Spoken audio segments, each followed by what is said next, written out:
Toute cette semaine, participe au jeu concours de Puissance Télévision pour tenter de remporter la location gratuite d'une borne à selfie pour donner du fun à vos soirées. Joue dès maintenant sur puissancetélévision.fr et sur notre application mobile. Jeu organisé du 10 au 16 février 2020 en partenariat avec le studio Faute-Image à Saint-Dizier.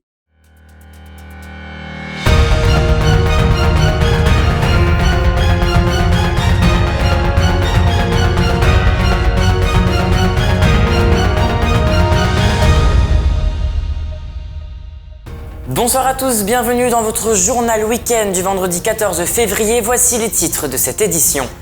Évaluer les compétences de façon ludique, voilà le maître mot pour ces enseignants du collège Anne-Franck.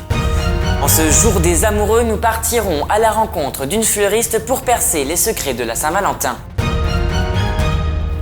Et enfin, pour conclure ce journal, je vous propose de découvrir le portrait d'un nouveau candidat à la mairie de Saint-Dizier.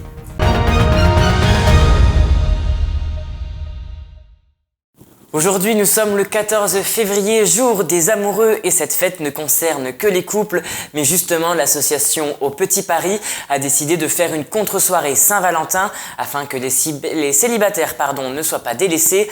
Je vous propose d'écouter ces explications au micro de Lisa Lamorlette. On essaye de proposer des choses qui sortent un peu de l'ordinaire. Et c'est vrai qu'on était plusieurs à avoir pensé à une soirée célibataire. Et voilà, on en a discuté et puis on a organisé ça. Le but, pour ceux qui veulent, vraiment, soit on le fait ou on le fait pas, mais on va donner un numéro. Et cette personne-là, donc voilà, elle aura une petite liste à remplir. Si elle a vu, par exemple, je sais pas, c'est un homme qui a vu une dame qu'il trouve charmante, etc. Et bien en fait, il y a plein de petites actions par rapport au Petit Paris. Donc voilà, la personne coche l'action qu'elle veut faire. On a essayé de ne pas mettre de genre, de ne pas sexuer la feuille en fait. On propose un cocktail de l'amour, donc avec une crème de framboise, du crément et puis en décoration une petite fraise tagada. Voilà, nous on veut juste proposer quelque chose d'original pour changer un peu. Voilà, rien de commercial. Après, même en couple, on peut venir aussi ici. Je veux dire, c'est pas parce qu'on n'est pas célibataire qu'on peut pas venir non plus. Voilà. C'est pour faire une petite animation encore de plus, quoi. Je vous le disais en titre, ces enseignants du collège Anne-Franck ont organisé un jeu afin d'évaluer les compétences des élèves. Plongés dans le monde marin, ils ont pu se prêter au jeu et ont tenté de résoudre une énigme. Un reportage réalisé avec Nicolas Fontaine. Dernier préparatif avant le début du jeu pour ces 3 professeurs du collège Anne-Franck. Répartition des équipes, accrochage des affiches, recherche de costumes, tout est prêt pour accueillir les élèves. Ces enseignants d'histoire-géographie, de SVT et de physique-chimie ont élaboré un escape game pour la classe de 4e afin d'évaluer les connaissances des élèves. Alors c'est un nouveau moyen, nous on l'utilise pour mobiliser plutôt les compétences qu'on a déjà travaillées en classe. Après il y a des escape games qui permettent du coup effectivement de découvrir de nouvelles compétences. On l'a fait par exemple avec les 6e où ils n'avaient jamais vu course d'orientation et en fait on les a entre guillemets lâchés dans le collège et ils devaient se repérer pour aller du coup chercher les énigmes. Donc voilà, c'est des compétences des fois de découverte et d'autres fois de mobilisation. D'accord. Donc à ces moments-là où c'est de la mobilisation, là comme là, c'était remobiliser leurs compétences et sinon ça peut être de la découverte mais ça reste quand même assez rare pour nous. Les élèves rentrent dans la salle de classe, une vidéo leur est proposée afin de les emporter dans l'univers marin. L'histoire du jeu est simple, une cabine de bateau est en train de couler. Il faut donc trouver un code pour accéder à des canaux de sauvetage. Et c'est en résolvant différentes énigmes qu'ils seront sauvés. Il y avait en EPS, en SVT, en physique-chimie et en histoire-géographie. Et en fait, c'était des compétences qu'on travaillait en classe. Par exemple, en SVT, c'était les graphiques. En physique-chimie, c'était les molécules et les atomes. En histoire-géographie, c'était les continents et les pays. Et en EPS, c'était l'acrosport. Réflexion et esprit d'équipe, voilà la clé de la réussite pour trouver le code. Alors on est en train de trouver le code pour débloquer le cadenas. Et justement, est-ce que tu trouves que cette épreuve a été difficile ? Oui, ça commence à le devenir. Parce qu'au début, c'est facile, mais plus on va vers la fin, plus ça commence à être difficile. Après avoir trouvé les chiffres, les élèves doivent les mettre dans le bon ordre pour ouvrir le cadenas. Et après de nombreux essais et 50 minutes plus tard, la première équipe arrive à s'enfuir du naufrage. C'est pas ça ? On dit merci qui ? Voilà, il me croyait pas. Il peut y avoir un deuxième tour quand même, tu peux avoir un Et il me prenait pour un guignol en plus. Il me prenait pour un guignol. Bravo. Merci madame, merci. Vous avez vu, il me prenait pour un guignol, c'est pas ça, c'est pas ça. Et c'est moi le pro. C'est bien puisqu'on a trouvé les premiers et on a été compétitifs. Au total, 90 élèves se sont laissés prendre à cet escape game et c'est avec beaucoup d'entrain qu'ils y ont participé.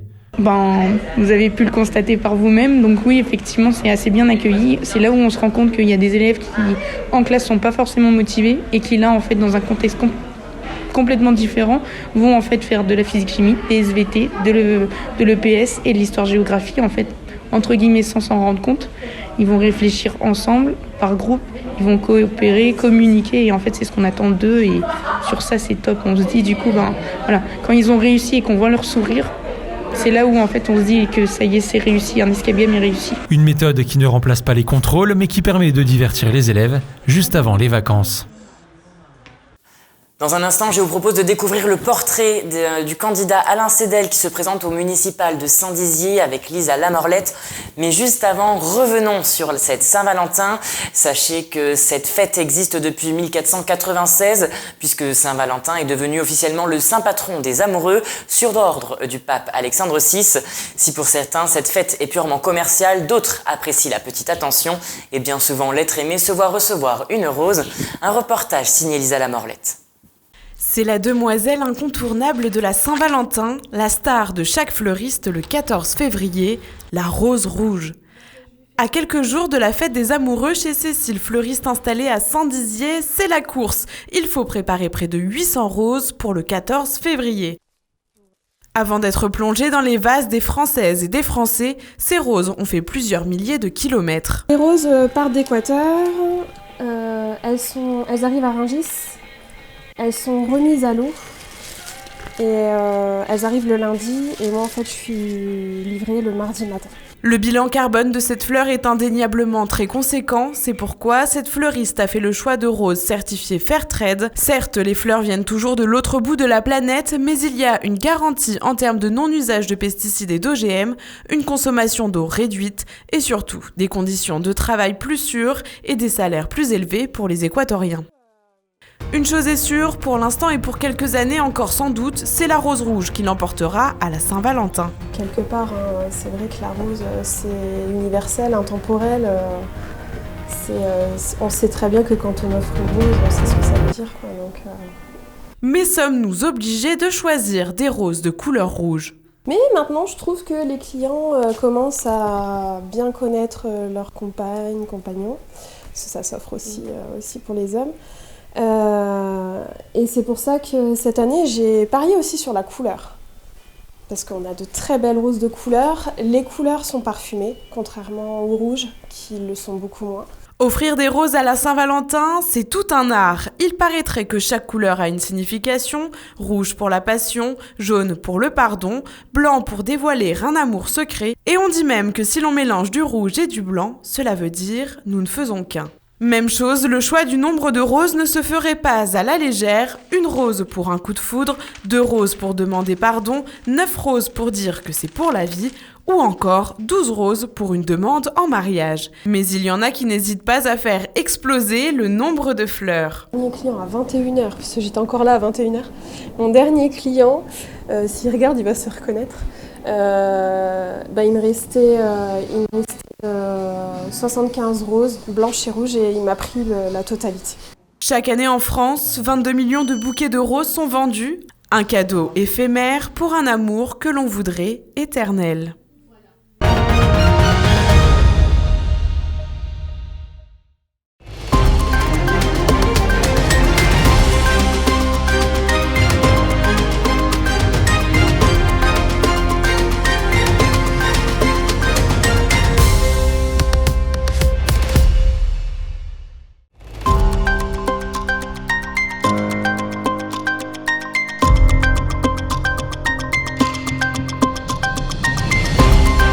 Alain Cédel, bonjour et d'abord merci d'avoir accepté notre invitation. Première question, on est devant le centre hospitalier de Saint-Dizier. Pourquoi avoir fait le choix de ce lieu pour cet entretien ?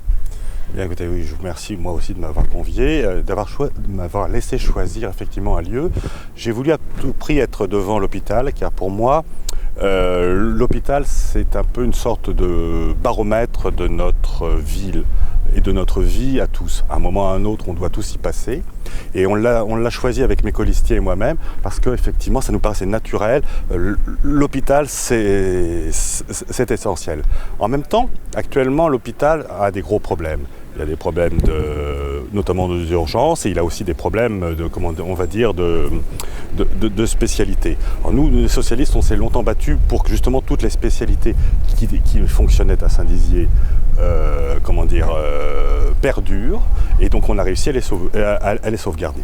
Mais nous voulons à tout prix que l'hôpital, comme pour le reste de notre liste, soit au cœur de la préoccupation et de la sauvegarde de nos services publics municipaux. Et on va pouvoir parler maintenant un petit peu de vous. Est-ce que vous pouvez vous présenter déjà de manière toute simple ? Oh bah tout à fait, oui.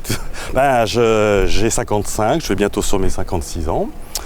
Je suis marié depuis 7 ans, mais je vis avec la même personne depuis presque 30 ans, une grande fidélité, donc ça a toujours été cela. Et j'ai un parcours où j'ai été ou dans le privé ou dans un monde d'associations. J'ai notamment fait beaucoup d'actions dans le social au début, m'occupant beaucoup d'handicapés mentaux. Et puis après, j'ai voulu mettre mon service, tout mon cœur et mon énergie un peu au service des gens. C'est pour ça que dans mon métier, je suis responsable administratif et dans une structure qui couvre toute la France, et je dois répondre à leurs demandes, que ce soit aussi bien celles de la Haute-Marne que de la Meuse, le Nord, le Pas-de-Calais, la Guadeloupe. Vous incarnez un parti aujourd'hui, c'est ça ? Alors tout à fait, ça fait 20 ans pratiquement que je suis, à peu près 20 ans, militant du Parti Socialiste, et c'est effectivement au nom du Parti Socialiste que je veux mener une campagne pour renouveler effectivement l'offre politique à Saint-Dizier. Et en parlant de campagne, justement, quels sont les grands axes de votre programme que vous proposez pour Saint-Dizier ? Eh bien, dans un premier temps, comme je vous le disais tout à l'heure, les services publics, effectivement, sont au cœur de notre réflexion. Et je veux à tout prix refaire, par exemple, de la mairie centrale, mais qui pourrait presque être décentralisée, une sorte de bureau d'aide de toutes les démarches administratives que les bragards ont besoin de faire, aussi bien locales que nationales. Ils sont perdus devant la complexité, administrative, ou de démarches même avec leurs fournisseurs d'accès. Bref, la mairie doit être au service de tous les bragards, et il faudrait que ce soit un bureau, à mon idée, ouvert 7 jours sur 7. Parce que les gens, travaillant la semaine, n'ont pas le temps de répondre à leurs problèmes, et la mairie est là pour ça. Dans un deuxième temps, je pense qu'il faut aussi réorienter l'action et les investissements sur Saint-Dizier. Effectivement, il y a un grand programme cœur de ville, c'est nécessaire, c'est vital pour renouveler, mais actuellement, je vais prendre les deux extrémités de la ville, le quartier du Verbois. Plus d'investissement se fait. Il faut à tout prix reconstruire une vie au centre de toute cette Saint-Dizier le Neuf, comme on l'appelait avant, tout à fait, et recréer un centre commercial, remettre à tout prix, et tout le monde nous le demande, tous les gens qui l'utilisent, le marché du Verbois vers le nord, avec des équipements dignes de ce nom, des sanitaires, des prises d'eau, des prises de courant. Même les commerçants n'ont rien. Voilà.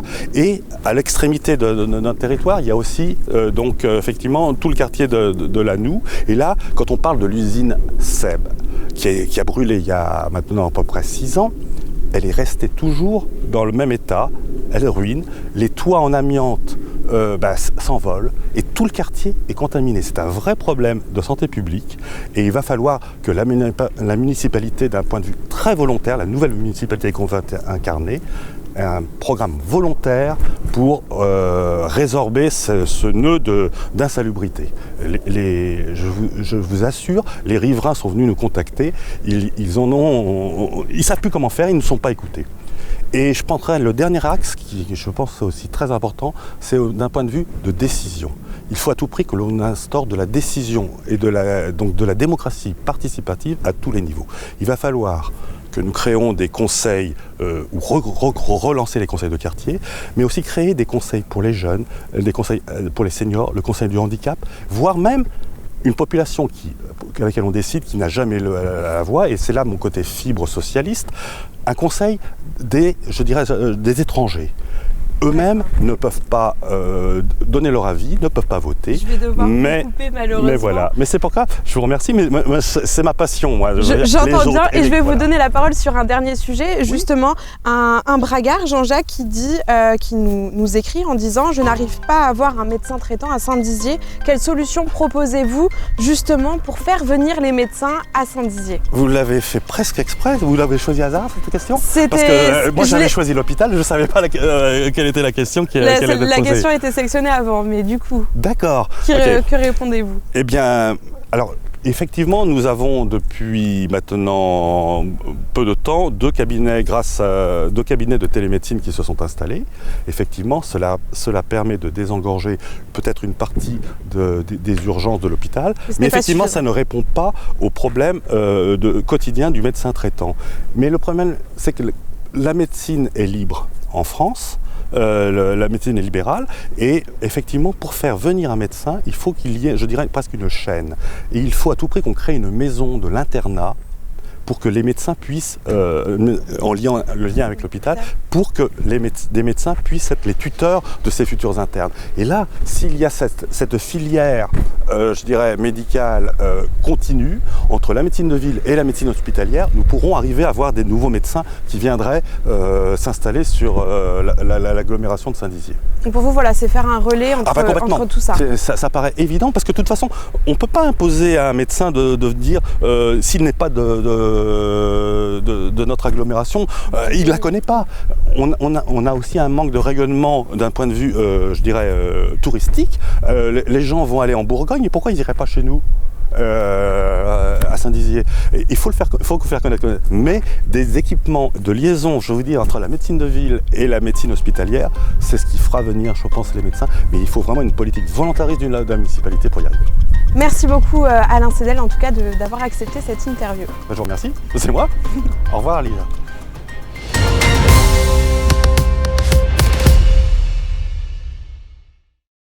C'est la fin de cette édition, merci de l'avoir suivi. Dans un instant, la météo et n'oubliez pas l'information continue sur Puissance Télévisions. Toute l'actualité qui vous concerne, à voir ou à revoir, dès maintenant sur puissancetélévision.fr et sur notre application mobile.